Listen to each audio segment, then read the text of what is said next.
এবং গভর্নমেন্ট যেই গতিতে যাচ্ছে, মানে গভর্নমেন্ট যেই গতিতে হচ্ছে জনবিরোধী অবস্থান নিচ্ছে, আশা করি খুব বেশি দিন সময় লাগবে না। মানুষ জুলাই যেভাবে স্বতঃস্ফূর্তভাবে রাস্তায় নেমে আসছে, ঠিক একইভাবে অনেক, যদিও বিএনপির অ্যাক্টিভিস্টরা বা অনেকে বলার চেষ্টা করে প্রত্যেক দিন জুলাই হয় না, এটা সত্য, প্রত্যেকদিন জুলাই হয় না। আবার একই সাথে সাথে এটাও সত্য, যেই দিন হয় সেই দিন কিন্তু খুব বেশি সময় লাগে না। তো আপনার আওয়ামী লীগ 17 ইয়ার্স সময় নিয়েছে, মানে যে এটা সবসময় 17 ইয়ার্স হবে ব্যাপারটা এমন না, এটা বেশিও হইতে পারে, আবার 17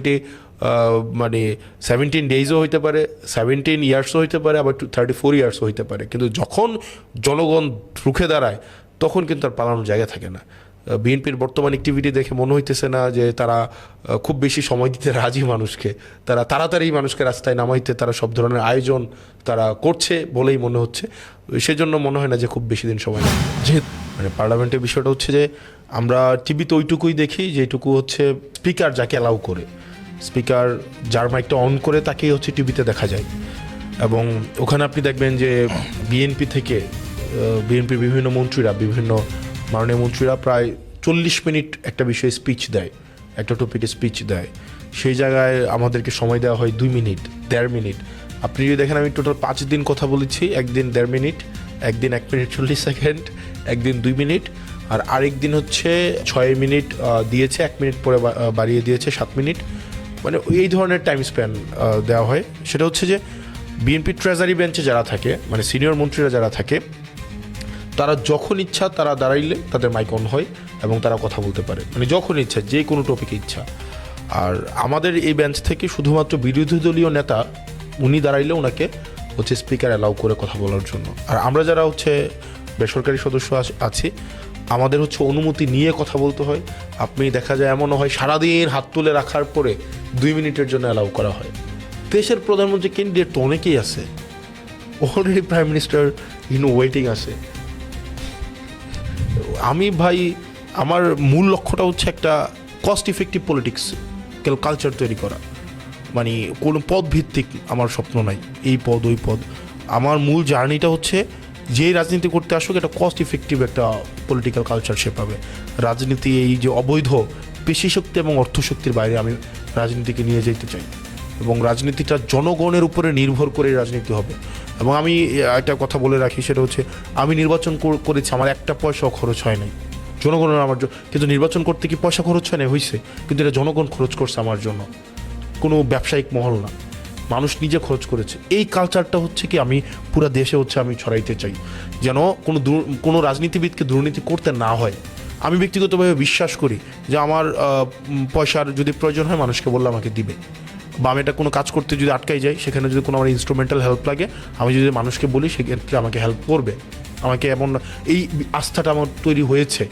তো সেই জন্য আমি বারবার সব কিছুতে আমি কিন্তু মানুষের কাছে ফিরে যাব, আমার প্রয়োজনের সময় মানুষের কাছে ফিরে যাব, আবার আমার প্রত্যাশা পূরণ হয় মানুষের কাছে ফিরে যাব। এই জন্য আমি চাই রাজনীতিটা দিন শেষে মানুষ সবাই যেন, যেমন কেউ যেন অ্যাসালামের কাছে ফিরে না যায়। কারণ যারা অ্যাসালামের কাছে ফিরে গিয়েছে তারা জানে তাদেরকে জনগণ পয়সা দেবে না, কারণ তাদের প্রতি মানুষের এই আস্থাটা নাই। বিল, গণবিরোধী কোনো অবস্থান, এটা পার্লামেন্টারি হোক, এটা সরকারি হোক, সেক্ষেত্রে রেওয়াজ রীতিনীতির আমি ব্যক্তিগতভাবে মনে করি না তোয়াক্কা করতে হবে। আমি ব্যক্তিগতভাবে মনে করি জনগণের স্বার্থ যেখানে লঙ্ঘিত হবে সেখানে নিয়ম, কোনো রীতিনীতি, কোনো রেওয়াজ, এগুলোর পরোয়া আমি করব না। যেটাতে জনগণের স্বার্থ যেখানে রক্ষিত হবে সেটার জন্য যা করা লাগে আমি করব। তো আমার চোখের সামনে সেখানে মানবাধিকার কমিশন ল্যাপস করে দেওয়া হয়েছে, পুলিশ সংস্কার কমিশন নিয়ে সেখানে কোনো কথা বলা হয় নাই। সেখানে আমাদের সামনে এক ধরনের বিএনপি পুকুর চুরি করেছে, দুইটা অর্ডিন্যান্সকে তারা হচ্ছে এক রকমের, এটাকে জুট চুরি বলা চলে, দুইটা অর্ডিন্যান্স বিরোধী দলকে না জানিয়ে তারা নিজেদের মতো করে সংশোধন করে তারা হচ্ছে পাশ করিয়ে নিয়েছে। দুইটা, একটা হচ্ছে জুলাই জাদুঘর অর্ডিন্যান্স, আর একটা হচ্ছে ব্যাংকের একটা অর্ডিন্যান্স ছিল, যেটা দিয়ে হচ্ছে অ্যাসালমকে আবার হচ্ছে তাদের মালিকানাটা মাত্র 2600 কোটি টাকা ফেরত দিলে তারা আবার তাদের মালিকানা ব্যাক পাবে, এই ধরনের একটা অর্ডিন্যান্স। এটা হচ্ছে এই দুইটা জুট চুরি করা হয়েছে, পুকুর চুরি করা হয়েছে, আমাদেরকে জানানোও হয় নাই। তো যখনই প্রতিবাদে আপনারা কি করেছেন? যখনই আমরা প্রতিবাদ করেছি তখনই বলা হয়েছে, mister Abdullah, this is not Shahbag square, this is parliament, so this is how you are muted and we are muted. তো এখন দেখা যায় পার্লামেন্ট যদি ফাংশনাল না হয় সেক্ষেত্রে street has always been the ultimate solution, সেখানে যেতে হবে। এখন আওয়ামী লীগের ইস্যু, তারপর হচ্ছে অভ্যুত্থান বিরোধী কোনো ইস্যু, সেই ইস্যু তো হচ্ছে এটা জাতীয় ইস্যু, কিন্তু আপনি আপনার ব্যক্তিগত কাউকে মেয়র বানানোর জন্য, কাউকে কোনো পোস্টে দেওয়ার জন্য, আপনি একটি পার্টিকুলার ডেট হচ্ছে একদম দলীয় স্বার্থের জন্য বা ব্যক্তিগত স্বার্থের জন্য কোনো মুভমেন্ট সেখানে কোনো কিছু ইনস্টিগেট করা হয়েছে, সেটা অবশ্যই না। তো আমরা চাইনি যে ডক্টর মোহাম্মদ ইউনূস বিভিন্ন ব্যর্থতার জন্য কিন্তু এই গভর্নমেন্টে যারা সংশ্লিষ্ট তারা বলে তাদেরকে কাজ করতে দেওয়া হয়নি। ঠিক একইভাবে এই গভর্নমেন্ট যেন কোনোভাবেই এই এলিগেশনটা না উঠাইতে পারে, তাদের ব্যক্তিগত ব্যর্থতার দায় যেন এইভাবে না দিতে পারে যে আমাদেরকে কাজ করতে দেওয়া হয়নি, সেজন্য ইনিশিয়ালি আমরা স্পেস দিয়েছি। But it doesn't mean that এটা হচ্ছে একদম সবসময় হবে। যখন এই স্ট্রাকচারাল ইস্যুগুলা যদি পার্লামেন্টে আপনার সমাধানের পথ তারা বন্ধ করে দেয়, সেক্ষেত্রে অবশ্যই আমাদেরকে স্ট্রিট অকুপাই করতে হবে। এটা আলটিমেট সলিউশন।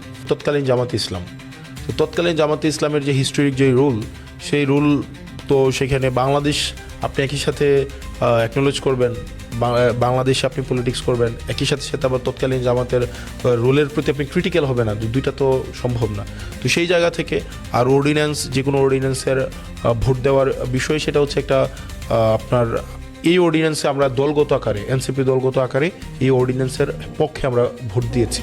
সেই জায়গায় জামাতের পক্ষ থেকে আপত্তি ছিল, তারা সেটা জানিয়েছেন। তো যেটা আমাদের পার্টি আকারে আমরা যেটাকে ধারণ করি, আমরা পার্টি আকারে যেই জিনিসটাকে নিয়ে আমরা এগিয়ে যেতে চাই, সেটা আমরা সংসদে, সেটা রাজপথে, সেটা পলিটিক্যাল স্ফেয়ারে, পার্সোনাল স্ফেয়ারে, সেই জিনিসটা তো আমরা সবসময় অ্যাকনোলেজ করবোই। আমি দেবিদ্বারে আমি পলিটিক্যাল ভোট পাই নাই, মানে পলিটিক্যাল যে ভোটটা থাকে, আমার 4,13,000 ভোটারদের মধ্যে আমার হচ্ছে আমি ভোট পেয়েছি 1,72,000। তো 1,72,000 যেই ভোট পেয়েছি, সেখানের পুরো অংশটাই এক ধরনের যারা বেশিরভাগই রাজনীতি পছন্দ করে না, বেশিরভাগই এমন হয়েছে কোনো রাজনৈতিক দল করে নাই, বেশিরভাগই এমন হয়েছে তারা কোনো দিনও হচ্ছে রাজনীতির সাথে সম্পৃক্ত হবে না, কিন্তু তারা এই জুলাইকে স্মরণ করে বা পরবর্তী রাজনৈতিক যেই কর্মকাণ্ডকে, আমার রাজনৈতিক কর্মকাণ্ডকে স্মরণ করে তারা আমাকে ভোট দিয়েছে। বিএনপি ফ্যামিলির অনেকে আমাকে ভোট দিয়েছে, জামাত ফ্যামিলি ভোট দিয়েছে, তারপর হচ্ছে আওয়ামী লীগ ফ্যামিলির অনেকে আমাকে ভোট দিয়েছে অ্যাজ এ ব্যক্তি আকারে। তো এটা বেশিরভাগ দিয়েছে নারী এবং হচ্ছে ইয়াং প্রজন্ম। কিন্তু যারা পলিটিক্যালি সোল্ড তারা আমাকে ভোট দেয় নাই, কারণ তারা মনে করছে আমি যদি নির্বাচিত হই তাদের যে ধান্দাপাতি আছে এগুলো বন্ধ করে দিব। আর ইয়াং এবং নারীরা মনে করেছে আমি যদি নির্বাচিত হই তাহলে প্রগ্রেস হবে এবং যেই রাজনৈতিক যেই আপনার নেতিবাচক যে দিকগুলো আছে সেগুলোর সাথে আমি কখনোই কম্প্রোমাইজ করবো না। তো এই কারণে আমাকে নারীরা এবং ইয়াং মানুষ ভোট দিয়েছে। আসলে ক্ষমতা কোন সময় ছিল না, জবাবদিহিতা ছিল। মানে ক্ষমতা তো এটা একটা খুবই মানে পারসেপশনের বিষয়। যে ধরেন আপনার সাথে পুলিশ ঘুরতেছে কিনা, গিয়ে একজনকে উঠাই নিয়ে আসতে পারতেছেন কিনা, কাউকে গুম করতে পারতেছেন কিনা, দোকান দখল করতে পারতেছেন কিনা, চাঁদা নিতে পারতেছেন কিনা, ওইটার যদি আপনি পারফর্ম করতে পারেন তার মানে আপনি ক্ষমতাবান। কিন্তু আমরা ফ্রম ডে ওয়ান তো এগুলোর বিরুদ্ধে আমরা ছিলাম। আমরা তো এই যে ক্ষমতার যেই আমাদের মানুষ পটে যে ধারণাটা আছে সেটার বিরুদ্ধেই তো আমরা ছিলাম, বরং জবাবদিহিতার মধ্যে সবসময় ছিলাম। ইন্টারিম গভর্নমেন্টের সময় জবাবদিহিতা ছিলাম, জবাবদিহিতা সবসময় করতে হইতো, কয় টাকা ইনকাম করি, কী শার্ট পরি, কী খাই, কোথায় যাই, কোন গাড়িতে উঠি। তারপর হচ্ছে এই যে একদম 24/7 এক ধরনের একটা অ্যাকাউন্টেবিলিটি ছিল, এখনও সেম অ্যাকাউন্টেবিলিটি। তো সেই ধরনের ক্ষমতা প্রদর্শনের যেহেতু কোনো ধরনের চিন্তা বা কোনো ধরনের আর্জ কখনো হয় নাই, সেজন্য এটার খুব বেশি পার্থক্য কখনো ফিল করি না। কিন্তু ক্ষমতা তো আসলে এখন দেখা যাচ্ছে সরকারের পক্ষ থেকে, আপনারা স্লোগান দিয়েছিলেন জান দেবেন, জুলাই দেবেন না, কিন্তু জুলাই তো এই যে অধ্যাদেশগুলোর সাথে সাথে হাত ফসকে বের হয়ে যাচ্ছে। আপনারা আসলে এই বড়সড় রেজিস্ট্যান্সটা কবে করবেন? এখন রেজিস্ট্যান্স তো এটা একটা দুইটা ইভেন্টের মধ্যে সীমাবদ্ধ নয়, এটা একটা ধারাবাহিক প্রক্রিয়া। আমরা যে রেজিস্ট্যান্সের মধ্যেই আছি, আমরা পার্লামেন্টে আমাদের তো রেজিস্ট্যান্স আমরা করেছি, আমরা তো প্রত্যেকটা জায়গায় আমরা আমাদের বিরোধিতা আমরা উপস্থাপন করেছি। একই সাথে সাথে আমাদের স্ট্রিটেও আমাদের অ্যাক্টিভিটি চলছে এবং মানুষের মধ্যেও যে এই যে ব্যক্তি পর্যায়ের যেই ক্ষোভ, ব্যক্তি পর্যায়ে যে অসহিষ্ণুতা, ব্যক্তি পর্যায়ে যেই ধরনের সরকারের এই কর্মকাণ্ডের প্রতি এক ধরনের মানুষের বিতৃষ্ণা তৈরি হচ্ছে, এটাকে আসলে ম্যানেজ করাটাই হচ্ছে বা এটাকে একীভূত করাটাই হচ্ছে কিন্তু আমাদের এখন প্রধান কাজ। সেটার মধ্য দিয়ে বৃহৎ পরিসরে রেজিস্ট্যান্স সেটাকে দৃশ্যমান করানোটা এটা দীর্ঘমেয়াদী প্রক্রিয়া, এটা প্রক্রিয়ার বিষয় এবং এই প্রক্রিয়ার চূড়ান্ত পর্যায়ে হচ্ছে এটা ভিজিবল হয়। এবং গভর্নমেন্ট যেই গতিতে যাচ্ছে, মানে গভর্নমেন্ট যেই গতিতে হচ্ছে জনবিরোধী অবস্থান নিচ্ছে, আশা করি খুব বেশি দিন সময় লাগবে না। মানুষ জুলাই যেভাবে স্বতঃস্ফূর্তভাবে রাস্তায় নেমে আসছে, ঠিক একইভাবে অনেক, যদিও বিএনপির অ্যাক্টিভিস্টরা বা অনেকে বলার চেষ্টা করে প্রত্যেকদিন জুলাই হয় না, এটা সত্য, প্রত্যেকদিন জুলাই হয় না। আবার একই সাথে সাথে এটাও সত্য, যেই দিন হয় সেই দিন কিন্তু খুব বেশি সময় লাগে না।